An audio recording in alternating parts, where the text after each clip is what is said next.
Vas-y. Voilà, alors je voulais voir avec vous le fameux sujet du fait de faire une interview face caméra avec un journaliste, d'accord? Quand vous tournerez vos premiers rôles et que vous allez faire du long métrage, eh bien, à la sortie du film, eh bien, on comptera sur vous pour vendre le film, pour parler des anecdotes du film. Et donc, ça, c'est la phase que... Alors, il y a une nouvelle génération d'acteurs qui est de plus en plus à l'aise avec cet exercice-là. Avant, par exemple, du temps de Jean Gabin, Belmondo, etc., Delon et tout, eh bien, ils n'étaient pas forcément à l'aise devant, sauf Alain Delon. Il prenait son pied à faire du Delon, en fait. Hein, mais c'est un exercice dans lequel, mais arrête de m'emmerder avec ta sécurité. Je sais, ok, c'est bon. Euh, euh, alors, alors, mais souvent les acteurs de l'ancienne génération, en tout cas, ne se sentaient pas nécessairement à l'aise, craignaient les questions, etc. Parce que quand c'est pas, c'est ce que disait Jean Gabin notamment, c'est que quand on parle dans un film et tout, c'est écrit à l'avance, tout est millimétré, etc. Et devant les journalistes, on ne sait pas toujours quoi dire, on est en roue libre et tout, et on tient les questions, et notamment les questions pièges. Alors, je vais me tourner vers vous.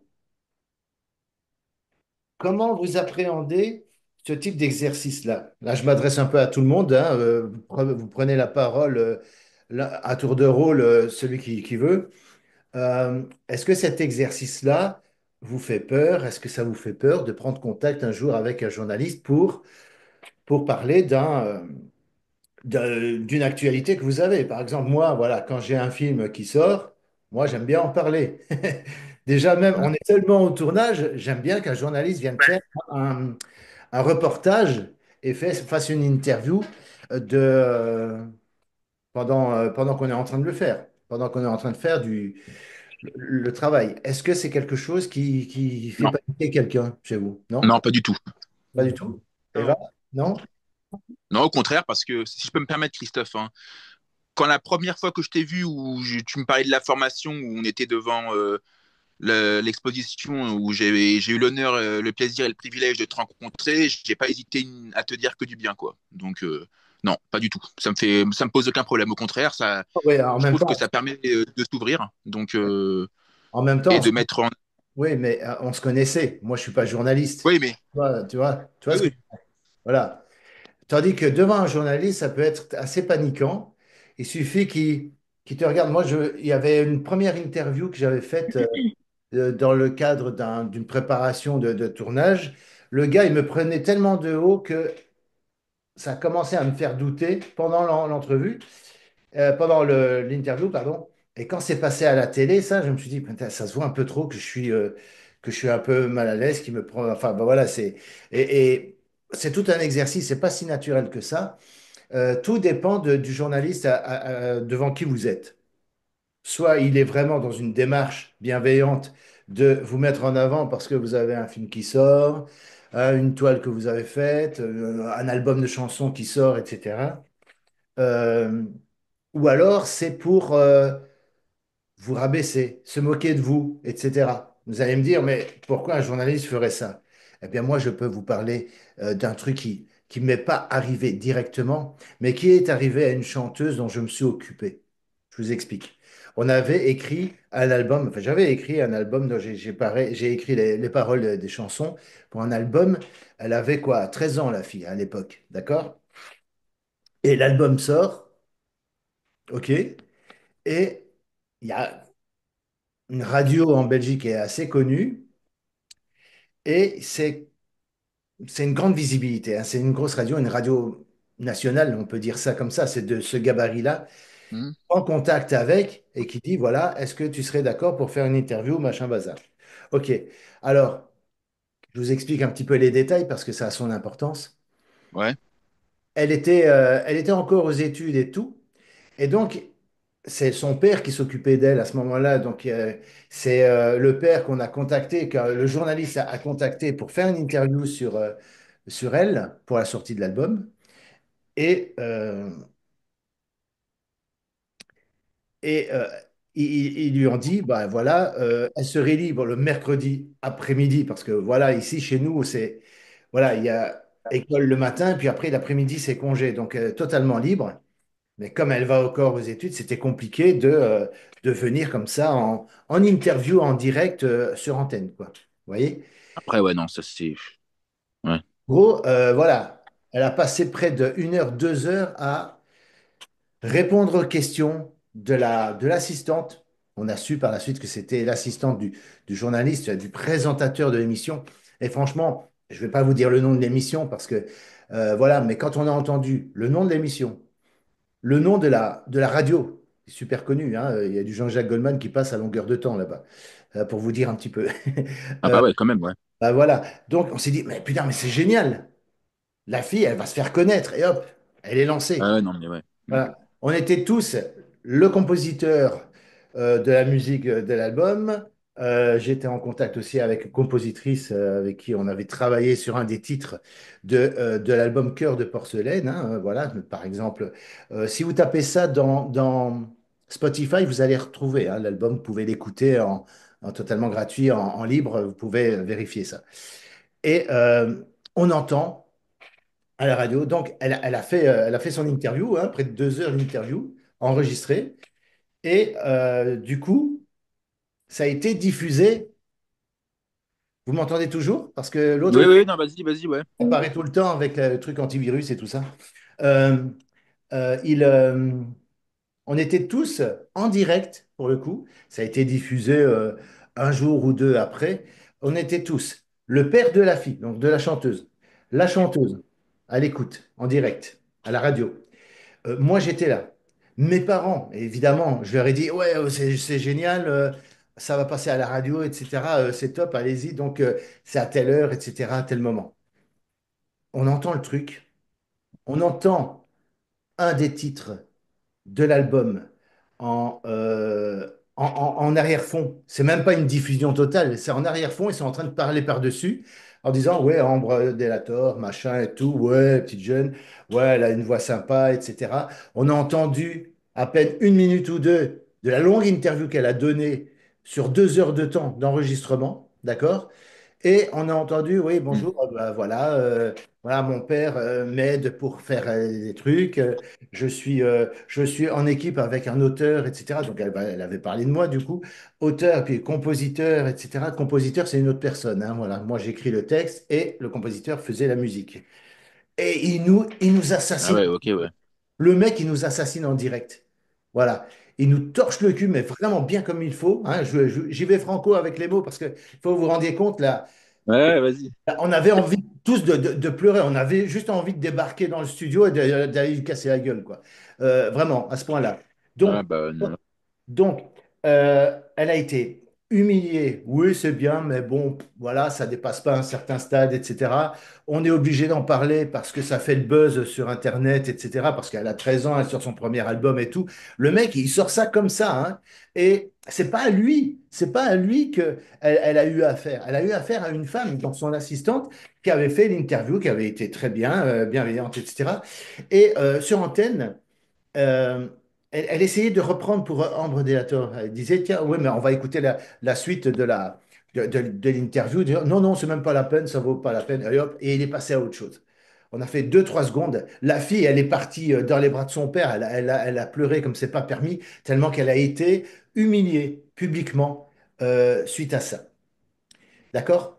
Donc, quand on est artiste et qu'on galère pour se faire connaître, que tout d'un coup, un TF1, un France 2, là je vous cite des trucs, ils n'ont rien à voir là-dedans, hein, dans l'anecdote, hein, je vous rassure, la RTB, RTL pour les Belges par exemple, s'intéresse à vous, vous dites, ah c'est super, c'est génial, je vais pouvoir parler de mon travail, etc. Et je vais parler des projets que j'ai, et ça y est, la carrière se lance. Sauf que les gros médias, vous ne savez pas l'attention qu'ils ont derrière la tête. Vous voyez? Euh, dans un pays, dans un monde même, hein, bienveillant, etc., où tout se passe normalement, c'est vrai que normalement, un journaliste, c'est pour mettre en avant quelqu'un, un artiste, etc. Mais pour des raisons X ou Y qui le concernent, parfois c'est pour des raisons politiques, hein, je ne veux pas aborder le truc et tout, mais c'est une façon de vous instrumentaliser, c'est de vous humilier en public.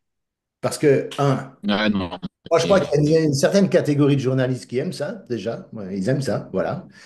Parce que à défaut d'être créateurs eux-mêmes, certains sont même des créateurs frustrés parce ils ont pas eu la vie qu'ils auraient aimé avoir, hein. Soit ceux-là, soit ils deviennent journalistes, ou alors ils deviennent critiques de cinéma. Et dès qu'on sort un film, ils vous assassinent, hein. Mais c'est systématique, hein. Vous voyez, c'est des gens comme ça. Donc, les gros médias, faut s'en méfier. Et c'est pour ça que je vous dis, exigez à l'avance les questions. Les questions à l'avance pour savoir exactement ce qu'on va vous poser comme question. Parce qu'il y a des questions insidieuses. Est-ce que vous êtes pour le mouvement MeToo? Est-ce que vous êtes pour le mouvement ceci, le mouvement cela? Écoutez, moi, je suis là pour parler de mon film. OK? Cool. Je suis pas là pour parler politique. Et d'ailleurs, j'ai un avis comme tout le monde, etc. Mais je le garde pour moi. Moi, c'est ma démarche. Moi, si on me posait la question, moi, je crois qu'un acteur doit être, et c'est ce que Delon disait aussi, il doit être apolitique. C'est-à-dire, on ne commence pas à parler politique sur la place publique et tout. Vous avez vu tous ceux se sont risqués à l'exercice, comme ils se font incendier sur les réseaux sociaux après? Parce qu'il y a plusieurs questions qui fâchent. Il y a des choses, il y a des questions qu'il ne faut pas aborder. La religion, la politique, et aussi éventuellement bon, le sexe, etc. et tout. Ok. Bon, difficile de ne pas en parler puisqu'il y a plein de- On attaque en justice des gens qui se sont mal comportés à un certain moment et tout. Donc, à un moment donné, il faut en Ouais. parler. Et justement, quand on en parle, vous voyez, est-ce que vous soutenez Gérard Depardieu et tout? C'est délicat de dire oui, de dire non, etc. Si vous dites non, vous dites ah bah c'est un gros salopard, alors que vous ne le pensez pas forcément. Ou alors, vous dites bah, oui, oui, je le soutiens, mais vous vous faites passer du coup pour un aussi pervers que lui, aussi contre les femmes, aussi misogyne. Vous voyez? Donc, moi, je dirais qu'il y a des moments où un non-commentaire est beaucoup plus efficace que de répondre aux questions. S'il y a une question qui vous emmerde, par exemple, vous voulez faire la promotion du film qui sort, c'est tout à votre honneur de parler d'anecdotes de tournage. On m'a proposé ce rôle-là, c'est super parce que bon, voilà, j'aime bien ce type de, de rôle, etc. Et donc, votre langage, votre discours est essentiellement artistique. Vous mettez en avant votre activité, c'est clair, et c'est sain, d'accord? Mais les questions du style, est-ce que vous êtes marié? Est-ce que vous sortez avec quelqu'un en ce moment, etc. S'il y a une question d'ordre personnel qui vous embête, ben, évitez-la. Évitez-la. Euh, no comment. Ou alors, si vous préférez qu'on francise un petit peu, eh bien, sans commentaire. Vous voyez? Ouais. Euh, Non, mais Ceci dit, c'est plus je, facile à moi, dire qu'à faire. C'est plus facile à dire qu'à faire, hein, parce qu'ils sont tellement, vous voyez, ils triturent, là, ils vous tirent les verres du nez, ils vont contourner le problème, etc., pour savoir si vous êtes marié, si vous avez des gosses, etc. Posez-vous la question, Miu Miu, vous savez beaucoup de choses sur l'actrice Miu Miu. Pendant longtemps, on a ignoré sa vie, avec qui elle était mariée, est-ce qu'elle a eu des enfants, etc. et tout. Pourquoi? Ben, parce qu'elle se vautrait pas sur la place publique et tout. Quand elle faisait une interview, je crois qu'elle était dans cette démarche-là. euh, Quand on fait une interview, eh bien, c'est pour parler d'un film. Et s'il n'y a pas de film qui sort, c'est pas la peine d'aller faire le gugus sur les plateaux de télé. Pourquoi faire? Pour devenir VIP? Mais vous allez être emmerdé par les paparazzi parce que plus vous donnez des choses à manger aux journalistes et plus ils vont être friands de ça. Vous voyez? Même chose pour les paparazzis. Miu Miu, moi, je me souviens pas de l'avoir vue dans des magazines style Closer ou des Press People, etc. Non, parce qu'elle ne se montre pas. Voilà, quand elle tourne pas, elle est chez elle, elle tricote, elle fait ce qu'elle veut, etc. On lui fout la paix. Vous voyez? Il y a des gens comme ça. Je parlais de Jean-Jacques Goldman tout à l'heure. Ben, Jean-Jacques Goldman, vous savez que lui-même, il n'était pas jet set à faire des sorties avec des gens du métier ou des gens bling bling, etc. D'ailleurs, tout cet aspect-là du métier, il s'en est toujours méfié. Et il est toujours bah voilà, je fais mes chansons, machin bazar, et je vais faire mon potager chez moi et qu'on me foute la paix.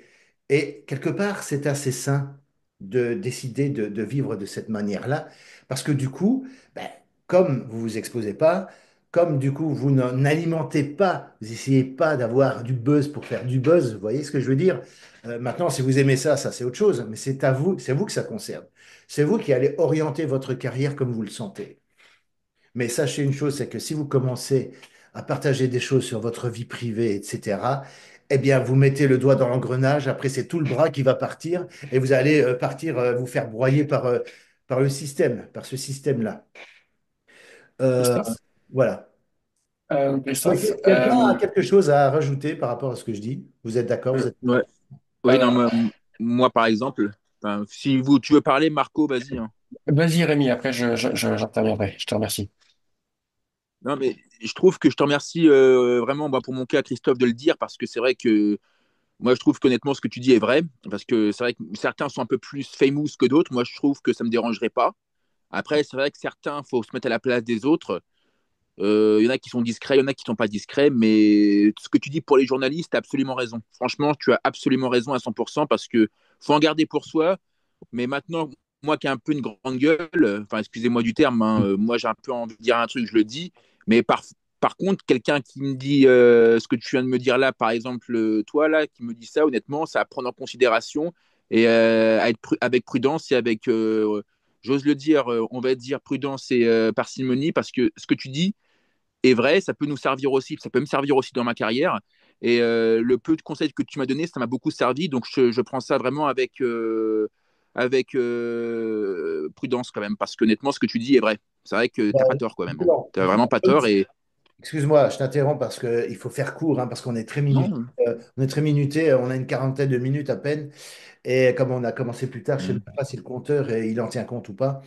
Euh, Connaissant ton caractère, c'est vrai que des caractères comme le tien et tout, les journalistes, eh ben, ils vont s'en donner à cœur joie. Tu sais, ils vont appuyer là où ça fait mal. Et comme tu démarres au quart de tour, bah, tu peux tomber dans leur piège. Mhm. Ah bah vous avez vu, voilà, il est contre les journalistes, machin. Si tu es trop franco et trop frontal dans tes propos, bah, tu risques d'avoir des problèmes, des soucis avec eux. Il faut toujours répondre ou pas d'ailleurs, si vraiment il y a une question qui te gêne, bon bah voilà, tu réponds pas. Ou tu sais, tu fais comme Sardou. Moi j'ai vu un passage télé où il disait, ouais, mais les journalistes dans ma carrière, je leur ai raconté n'importe quoi, tout sauf la vérité. Vous pouvez décider ça. Vous voyez, Oui, non, mais voilà. Voilà. Alors, je ne vais pas vous donner d'exemples, etc. C'est à un moment donné dans sa vie, etc., où les journalistes posaient des questions, etc. Et souvent, on lui demandait de rendre des comptes par rapport à ses chansons, parce que, rappelez-vous, il faisait souvent polémique. Dès qu'il y a une chanson qui sortait, on allait voir le dernier Sardou, on allait acheter le dernier Sardou pour savoir, bah, tiens, qu'est-ce qu'il dit cette fois sur tel ou tel sujet, etc. Alors parfois c'était, bah voilà, il y a pas de, il y a pas de polémique à avoir parce que une chanson comme La maladie d'amour, bon ben voilà, il n'y a pas de polémique à avoir quoi. C'est une chanson sur l'amour, les sentiments, et c'est plutôt pas mal. Et tout le monde est d'accord. Mais quand on parle de femmes des années 80, Les villes de grande solitude, il a eu des problèmes avec cette chanson-là, notamment pour une phrase qu'il a sortie, hein. Euh, mais Mais voilà, en même temps, il en jouait, etc. Si vous voulez être un artiste polémique, mais que c'est intégré dans votre, dans votre, dans votre, dans votre œuvre, d'accord? Attendez-vous à ce qu'on vous dise, oui, mais vous êtes comme ça aussi dans la vie. Vous voyez? Ça va être compliqué de faire la séparation entre la vie professionnelle et la vie privée, si vous le voulez. paradoxe, Voilà, exactement. le paradoxe aussi. Voilà. Et le paradoxe. Mhm. Voilà. Vous voyez? Ça, c'est une question de... avant de commencer à accepter des interviews, c'est ça. C'est ça. C'est ça. C'est exactement ça. Je vous suggérerais de... Vous dites, je veux avoir les questions à l'avance. Comme ça, vous savez si on aborde un sujet intime, vous voyez, si on vous pose des questions du style, est-ce que vous êtes marié, pas marié, etc. Parce que vous pouvez dire à l'interview, ça, ok. Par contre, ça on barre, hein. Je ne vais même pas répondre à ça. Il essayera de poser la question. Si vous tombez sur quelqu'un comme Thierry Ardisson, il suffit que vous disiez, on n'aborde pas tel sujet et tout, parce que c'est trop, pour moi, c'est sur le plan émotionnel, c'est trop. Eh bien, il va se jeter. La première question qui va sortir, c'est la question sur laquelle vous ne voulez pas vous exprimer. À D'accord? la saloperie, ouais. Non, mais ouais, Vous tombez sur un gars comme lui, bon, bah, il faut être armé, hein, il faut être, faut partir avec son scaphandre, hein. Voilà, Thierry Leluron imitait Chirac ou je sais plus qui disait je ne connais pas les questions, je ne connais que les réponses. exactement. c'est Parfois, Mitterrand, Mitterrand. Vas-y, parfois, arrête, Mitterrand, dégage. oui, je sors cette phrase-là de temps en temps. Ça m'arrive. Vous avez les questions, mais moi, j'ai les réponses. Attention. c'est ça. Non, mais voilà, il faut voir ce que vous êtes prêt à donner de vous, parce que dans un film, vous donnez déjà beaucoup de vous-même. D'accord? Imaginez que vous faites un rôle très dramatique qui fait appel à des émotions enfouies en vous et que vous allez repêcher tout ça dans votre passé, dans votre vie. Vous vous mettez déjà à nu avec le rôle face caméra. C'est pas pour en plus le faire sur les plateaux télé. C'est pas pour en plus le faire pendant les interviews, que ce soit télé, presse écrite, etc. et radio, hein. Moi, j'ai connu un petit peu toutes sortes d'interviews. Interview télé, donc face caméra avec un journaliste qui pose des questions, etc. Interview radio. Alors là, c'est cool parce que vous êtes pas filmé. Donc à la limite, vous avez les cheveux qui partent dans tous les sens. On s'en fout parce qu'on est au micro, de toute façon. Voilà. Sauf que parfois, bon, c'est quand même filmé parce que c'est sur le site. Donc voilà, il faut faire attention aussi, du coup. Mais sinon, bon, le principe de la radio, c'est qu'on entend votre voix. Vous pourriez être en pyjama que personne ne le saurait, quoi. Voilà, déjà de un. Et alors, la interview presse écrite. J'ai fait les trois exercices Mm.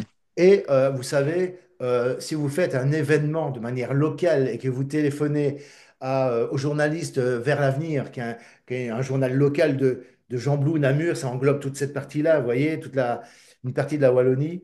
euh, Vous n'avez rien à craindre des journalistes comme ça, parce que les journalistes locaux, ils sont en toute sincérité là pour reprendre vos propos et les traduire en articles dans dans un journal local ou une radio locale, etc. Mais quand ça devient plus sérieux, quand ça devient, vous êtes invité à la RTB sur TF1, là c'est un truc de grande écoute. Les présentateurs, vous devez avoir vu au moins leurs émissions. Voyez, TPNP, par exemple, quand je vois cette émission-là, je me dis, si je suis invité là-dedans, est-ce que j'aurai le cran de pouvoir être comme ça, montré, raillé, même, Bon, comme... tu peux être tranquille, son émission était interdite d'antenne, hein, donc. Ouais, ouais, ouais, interdit d'antenne, mais je veux dire, tu vois, je me suis posé la question, mais il faut être... D'abord, j'aurais, par prudence, plutôt tendance à dire dans un premier temps non, donc à refuser. Parce qu'on est là-bas, on est dans l'arène, hein. On est dans l'arène, hein. Et si vous voulez, et si vous faites descendre en public, eh bien, ça vous fait perdre, je sais pas, votre crédibilité, etc. Ou alors on voit que vous êtes très sensible, etc. Vous voyez ce que je veux dire? Il y a des émissions, il faut pas faire. Michel Drucker, il est bienveillant et tout. Vivement dimanche, tu peux le faire, hein. Vas-y, hein. Lui, ça se sent dans ses interviews. Il est pour mettre en avant les personnes. Rappelez-vous, il a été le premier à inviter Céline Dion quand elle avait 14 15 ans, hein, et il a même dit, rappelez-vous de ce nom-là. Elle a dit, Oui. et vous avez vu ce qu'elle est devenue après. Vous voyez? Donc, il a été le premier à la programmer dans son émission. Lui, il est vraiment dans une démarche de, voilà, il a une vision saine du fait de présenter, de montrer des artistes, etc. Il ne va pas les mettre mal à l'aise ni rien. Voilà. Donc, il y a des émissions où vous pouvez faire le cœur tranquille. Mais regardez les émissions avant de justement d'accepter. Parce que parfois, on accepte en se disant de but en blanc par défaut, bah oui, c'est une émission, on va parler de moi, c'est cool, c'est bien, il y a des millions de gens et tout. Oui, mais si après, l'image de marque que les gens gardent de toi à la fin est déplorable, eh bien ces millions de gens, eh bien, ils vont te cracher dessus sur les réseaux sociaux, ils vont te détester, ils vont t'aimer si tu réponds bien, que tu arrives à contourner un petit peu les pièges qu'on te tend. Et tout ça, vous pourrez le faire. Est-ce que ça s'apprend? Oui, parce que je sais qu'il y a pas loin de Namur, il y a une société de production qui travaille pour la télévision locale, et c'est une formation qui s'appelle le media trading. Vous voyez ce que je veux dire? C'est pour vous apprendre à Mm. être sur un plateau télé, à répondre à des questions qui sont gênantes, etc. Comment les désamorcer? comment contourner le problème, etc. Avec de la pratique, à force de se prendre des trucs dans la figure, on finit par comprendre comment ça fonctionne. Mais le fait d'être formé avant, eh bien, ça peut faire en sorte que vous n'êtes pas obligé de passer par d'atroces souffrances pour apprendre quelque chose, quoi. Vous voyez ce que je veux dire? Il ne faut pas être maso, quoi. Voilà. Mais Christophe, il y a de plus en plus ce genre de choses. Dis-moi. ce live tombe très très bien parce que comme tu le sais, je vais présenter mon premier one-man show maintenant dans 3 semaines. Et oui. Et là, je suis en plein dedans justement de tout ce que tu parles, puisque j'ai déjà été interviewé à la sauvage, puisque on m'avait pas prévenu. Bon, bah, Oui. ça s'est très bien passé. Oui. C'était en radio, enfin en podcast. Maintenant, il faut que j'arrive à réaliser un dossier de presse, à envoyer à la presse et aux radios, etc. Et est-ce que tu as des conseils par rapport à ce document? Dossier de presse. Alors, dossier de presse, souvent, c'est le genre de dossier qui est constitué par une attachée ou un attaché de presse, tu vois. Quand un film sort et qu'une société de production va faire la promotion du film, eh bien, il met souvent une ou un attaché de presse sur le coup parce que le Je ne dossier, cache pas que mon attaché de presse, ça s'appelle ChatGPT, hein. ouais, bah, il va pouvoir t'aider, c'est vrai, pour constituer le dossier. Éventuellement, pour rédiger un communiqué de presse, ça peut être bien. Tu peux utiliser ChatGPT pour ça. Euh, Maintenant, ce qu'il y a dedans, etc. La biographie. Mais la biographie, c'est pas un truc généraliste, hein, juste je suis né à telle date, etc. et tout, tu vois. C'est plutôt la genèse de ton projet. Raconte une histoire, fais du storytelling. Parce que justement, les journalistes qui vont consulter le dossier de presse, eh bien, ils n'auront plus qu'à faire un copier-coller de ton histoire et hop, ça y est, ils ont l'article. Tu leur facilites le travail en faisant ça, tu vois. D'accord. Il faut leur mâcher le boulot. Et comment t'es venue l'idée? Ah, on me précise qu'il ne reste plus que 10 minutes. Euh, J'espère avoir balayé pas mal de trucs, bien que on pourrait reprendre ce sujet-là la semaine prochaine, parce qu'il y a tellement de choses à dire et je n'ai dit qu'une petite partie de ce que j'avais à dire. Donc voilà, j'étais un peu en roue libre. Euh, oui, donc du storytelling, savoir comment est venue ton idée de pièce de théâtre, de spectacle et tout ça. Euh, donc à la fois sur le plan artistique, mais en quoi ça fait écho en toi, tu vois? Là, tu vas devoir parler, enfin, je ne sais pas s'il faut aller jusque-là, mais tu vas peut-être devoir parler d'anecdotes, de choses qui te touchent. Pour le coup, c'est très difficile de parler de ça sans parler de soi, sans parler un peu de sa vie un Bah minimum. oui, oui, oui. Mais n'oublie pas que tu es le seul maître à bord. C'est-à-dire que ce que tu mets dedans, c'est des trucs que tu acceptes de partager avec les gens et pas plus. Après, s'ils en veulent plus, etc., mais écoutez, je vous ai expliqué pourquoi ça fait écho chez moi. Maintenant, on peut rester généraliste et un peu abstrait. Tiens, si je te me fais, non, pas Jolie Julie, l'ombre et la lumière et tout. Vous n'avez pas lu le scénario de J'ai trouvé un boulot, je me repose, mais chacun des personnages est une fraction de moi. Ah oui, ah oui, oui. Ah, ouais, ah bah oui, bah, Rémi, il pourrait en parler parce qu'il a lu le scénario. Il a lu le scénario. Euh, Ouais, C'est pas ouais. autobiographique pour Non, c'est. autant. C'est pas autobiographique, mais il y a un petit peu de moi dans une attitude que j'ai eue à une certaine époque, un savoir-faire, un comportement, etc. Tous ces personnages sont des fractions de moi-même. Mais tu vois, en disant ça, Ouais, non, c'est vrai. Mm. je dis pas grand-chose sur ma vie non plus. Je ne vais pas commencer à m'allonger sur le canapé et dire, écoutez, voilà, ma vie, ça a été, j'ai eu une enfance, nanani, nanana. Non, je vais emmerder tout le monde. Mais bon, voilà. Mais tu dis en gros que tes personnages, ils partagent chacun un truc que toi, tu as vécu à un moment donné ou que tu ressens peut-être encore maintenant. Ça dépend un petit peu de ton évolution, ton parcours personnel.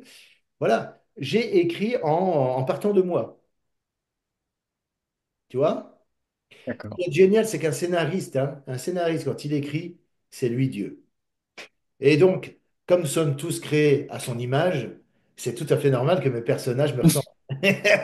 Ouais. Je pars de ce principe-là. Vous pouvez dire que c'est égocentrique, que c'est narcissique et tout ça, ouais, comme vous voulez. Mais simplement, c'est une façon de... Vous savez, on dit toujours qu'il faut écrire sur ce qu'on connaît. A priori, vous vous connaissez. En tout cas, c'est censé être le cas. Voilà. Si c'est pas le cas, je vous invite à faire une introspection sur vous-même. Voilà. Euh, mais en tout cas, il faut écrire sur ce qu'on connaît. Et donc, vous pouvez vous dire, tiens, dans ma vie, j'ai vécu ça, j'ai fait tel boulot, j'ai fait tel truc. Qu'est-ce que j'ai appris sur moi à ce moment-là? Qu'est-ce que j'ai appris par rapport à ce boulot-là? Est-ce que je pourrais écrire une histoire qui reprend cette période-là, par exemple? Vous voyez? Mais tout ce que vous mettez dans le scénario peut être inventé, etc., mais en partant Oui. une base réelle. Vous voyez? Quelque chose de... Ouais. Ça donne souvent une œuvre qui est sincère. Et ça, Après, c'est... ce que tu dis est vrai. J'ai moi-même écrit mon spectacle et c'est vrai que bah, j'ai mis des choses qui m'appartiennent dedans, quoi. Voilà. Oui, oui, oui, c'est vrai, effectivement. Voilà. Sans Je suis faire une d'accord. petite analyse et tout, tu n'es pas obligé, tu vois, de donner trop de détails sur toi-même. Mais encore une fois, tu dis ce que tu es prêt à dire dans un Mm. article, dans l'image que ça donne de toi aussi. C'est ça aussi. Parce qu'il y a un article qui va être publié, ça va donner une représentation de toi-même. Et finalement, tu pourrais te dire, à la lecture de cet article-là, quelle image les gens vont avoir de moi. Tu vois? Est-ce que Ouais. est-ce que c'est ça que je veux? Tu vois? Ok. Par exemple, voilà, Benoît Poulvord, à chaque fois qu'il apparaît en interview, son leitmotiv, c'est il faut que à chaque fois que je fasse une interview, que les gens se marrent, quoi. Je lâche une vanne toutes les 30 secondes et tout, et il y arrive, il le fait. Mais c'est un moyen de se protéger aussi, de distraire, de détourner l'attention sur me posez pas de questions trop intimes et tout parce que je répondrai pas, ou en tout cas je ferai je vais jongler avec les mots, etc. Et je vais m'en sortir avec une pirouette et tout ça. Euh, Très marrant, très drôle, parce que de toute façon, tout ce que vous voulez, c'est que je vous fasse marrer. Donc voilà, c'est pas la peine qu'on commence à se raconter nos vies. Tu vois ce que je veux dire? C'est toi le Mm. maître à bord, tu vois? C'est toi le maître à bord. Donc voilà. C'est pas un exercice facile quand même, hein. Ah, mais c'est certain que c'est pas évident, mais euh, Mm. pour ce qui est de ton spectacle et tout, mais moi, tu sais que, je sais pas si tu l'as déjà fait, mais je connais, au jour d'aujourd'hui, si j'ai un tournage, un truc, j'ai le numéro de téléphone du GSM, enfin du GSM, du portable du journaliste de Vers l'Avenir. Allô, je suis à tel endroit, tel exposé. Tiens, on peut en parler si tu veux, on fait une interview. Ou alors tu viens à l'exposition, tu fais une photo de moi avec mes tableaux, etc. Ou alors je suis en tournage et tout, et on fait une photo avec moi et puis la caméra, etc. Et on fait une interview. Je Ouais. l'appelle directement. Et après, bon, ils sont libres, ils sont pas libres et tout, ça c'est autre chose. Mais il faut avoir un systématisme d'invitation, des invités. Même chose hein, pour quand j'ai fait l'avant-première de ces deux films-là. Je vous montre ici la présentation. Voilà, les deux films pour être vus devant un public lambda, pas des gens du festival, pas des gens du métier, un vrai public, des gens qui vont au cinéma et qui vont voir des films et qui ont leur compréhension des films. Eh bien, j'ai aussi fait une interview pour parler de ça. Vous pourrez voir sur mon Instagram, si vous regardez, j'ai une publication d'un extrait d'un article. Je suis à côté de de ce roll-up, hein, d'accord? À côté, il y a l'actrice principale qui est à côté de moi, et je suis en costume et tout ça. Et l'article parle d'une avant-première que j'ai fait, projection en salle à Tamines. Et pour fermer la parenthèse, c'est que le public, qui est un public lambda, qui a vu Jolie Julie d'un côté et L'ombre et la lumière de l'autre, eh bien, ils ont compris les deux films, alors que c'est deux films totalement différents, une mise en scène différente et une histoire différente. Ça me rassure parce que les gens normaux, entre guillemets, comprennent les films que j'ai réalisés. C'est très important. Parce que quand on écrit un scénario, on est dans sa tête, vous voyez, et on croit toujours que ce qu'on fait passer comme message, comme effet, etc., ou comme compréhension du film, eh bien, on croit qu'on est compris. Et parfois, moi, j'ai connu l'époque où quand je faisais lire un scénario, le gars qui avait lu, et c'était seulement une lecture, c'était même pas le film terminé, il m'a dit, oui, mais j'ai pas compris où tu voulais en venir, là, etc. et tout. Là, maintenant, je fais très attention quand j'écris, je pense au spectateur, à chaque fois. Qu'est-ce qu'il comprend? Est-ce que je lui donne assez d'éléments pour qu'il comprenne un petit peu où je veux en venir? et le message que je veux faire passer. Et là, je me rends compte que bah, les gens comprennent, donc c'est super. Voilà. Tout ça pour vous dire que moi, je suis d'accord pour tout. Un plateau télé, une interview radio, une interview presse écrite, mais que ça concerne le film qui sort, que ça concerne l'exposition que je fais. Ça peut concerner même une chanteuse pour qui j'ai écrit une chanson, etc. Pas de souci. Moi, j'aime bien montrer toutes les facettes de ce que je fais, mais ça doit être essentiellement artistique, etc. Je veux bien être connu, mais pas à n'importe quel prix. Je veux être connu pour ce que je fais. Vous voyez? Et ça, c'est ma démarche à moi. Il n'y a pas à savoir si je suis marié, si Ouais, je non, mais ouais, ouais. voilà, si je fréquente quelqu'un, si j'ai quelqu'un en vue, etc. En plus, ça va et ça vient. Ça peut très bien être Madame Intel et tout. Et que une autre fois ce soit une autre Madame Intel, parce que tout d'un coup, bah voilà, ça change et tout ça, c'est la vie, quoi. Vous voyez? Donc, après, quand vous allez commencer à. Si vous prenez le pli de parler de votre vie privée, ah, bah tiens, vous n'êtes plus avec un tel, qu'est-ce qui s'est passé? Vous vous êtes engueulé, etc. Vous allez devoir rendre des comptes tout le temps et sur le plan privé devoir rendre des comptes à un public alors qu'en réalité, bah, vous avez pas de compte à rendre aux gens, en fait, eh bien, c'est laborieux. C'est laborieux. Et c'est à tel point que quand vous irez en vacances quelque part, eh bien, vous aurez au loin, là, vous serez là en maillot, là, en train de vous gratter les noix et tout, d'accord? C'est ce que je vous souhaite, vous gratter les noix. Et il y a un paparazzi qui est sur un jet, allez, un yacht plus loin, très très loin, téléobjectif, prend une photo de vous en train de vous gratter les noix. Et après, ça se retrouve dans la presse, un scandale après. Vous voyez? Ouais, on est encore un peu tranquille là sur ce coup-là quand Ouais. même. Ça, vous êtes tranquille et tout. Mais le but, c'est de continuer à progresser tout en restant tranquille.